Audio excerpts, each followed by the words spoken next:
agar menjadikan PSI sebagai rumah perjuangan bersama. Tunggu foto bersama diambil dulu.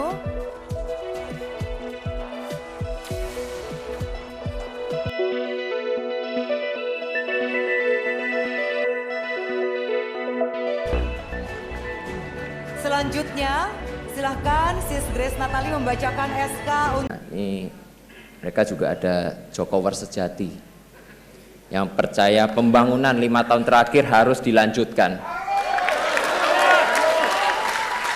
bahkan harus ditingkatkan. Oleh karena itu, dengan kerendahan hati saya minta bantuan, kerjasama, dan dukungan para relawan dan pendukung.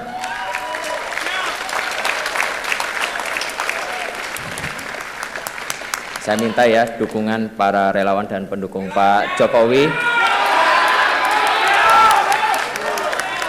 yang belum terafiliasi dengan partai tertentu agar menjadikan PSI sebagai rumah perjuangan bersama,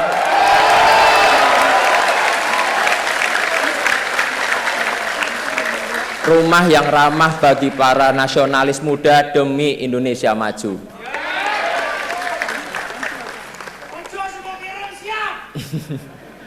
Untuk relawan Pak Jokowi, pasti ingatkan dengan pakaian saya ini.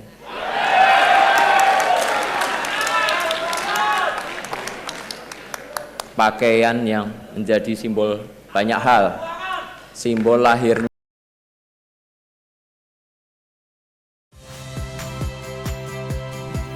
Saya Yasir Neneama. Saksikan program-program Kompas TV melalui siaran digital, pay TV, dan media streaming lainnya. Kompas TV, independen, terpercaya.